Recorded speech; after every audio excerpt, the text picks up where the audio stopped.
freezing rain is something that folks there may be experiencing this morning, but also our feels-like temperatures and snow in North Florida, Cam. That's and it's right. wild. And we're talking about several inches of snow in North Florida. Right now, that snow is beginning to taper off from west to east, but here's a look at our satellite and radar. We're also seeing on top of that snow, that pink that you see there over Jacksonville, that is a wintry mix, meaning some snow, some sleet, lightly mixed into that as well. But here in Central Florida, it is all rain. As we take a closer look at our first warning radar, there was a brief period though in Ocala that we may have seen a little bit of a mix, including some pellets, so snow pellets, some sleet. Otherwise, it's been plain old rain for pretty much in the morning. Palm Coast right now soaking rain, as well as in Daytona Beach. Good morning, DeLand. You're also waking up to a soggy start. Sanford and also Claremont all dealing with some light rain this morning.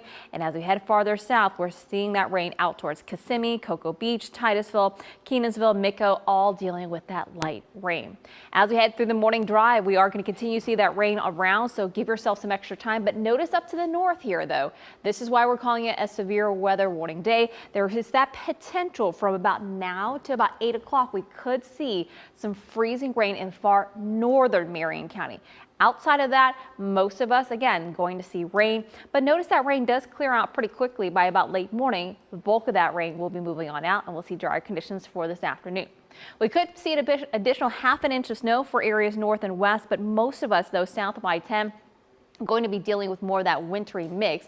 This same storm system that's bringing us the rain and snow up north packed a punch in across the southeast and across the south. Lafayette, Louisiana, more than 10 inches of rain. Same with New Orleans, 10 inches. Kenner, which is just outside of New Orleans, about 8 inches. Mobile, Alabama, 7.5 inches. Lake Charles, 6 inches.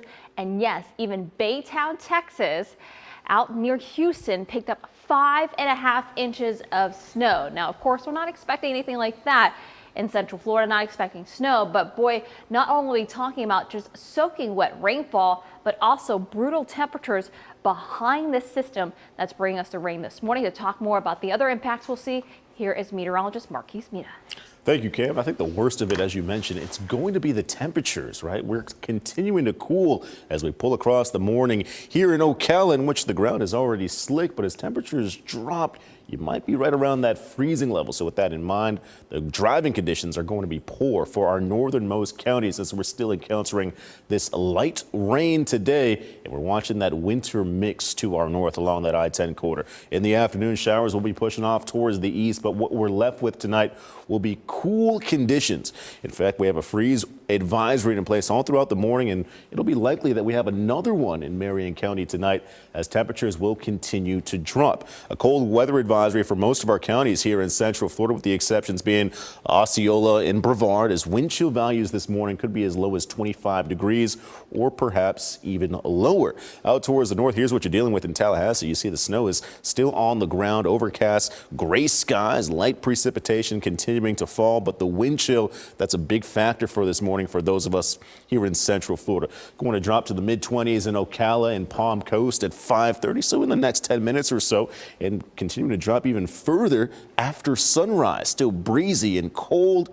Also wet here in Central Florida. It's going to feel like temperatures are back down in the lower 20s to start off the day before we eventually watch this rain begin to push east, and what we're left with still cool temperatures and a wind chill advisory throughout the morning across Flagler, Volusia, and Brevard County. If you're east of I-95, that's where the winds are going to be the gustiest with those rain showers this morning. We can see gusts of up to 32 plus miles per hour in Volusia County and even into Seminole County. Still breezy as well after the passage of the rain. We're going to be left with cloudy conditions throughout the afternoon, but overall it is a severe weather warning for us this morning. Temperatures in the afternoon should peak anywhere between 46 and 59 degrees as we're left with cool conditions. And it's not just today. We'll continue to watch the system of low pressure rise towards the north. A little bit of rain on Thursday, not as widespread as we see today. And then we eventually dry out Friday. Sunshine is back, warmer weather. Not yet. You'll have to wait till the weekend for that, in which the sunshine returns on Saturday and Sunday with highs in the 60s. So it's nice to defrost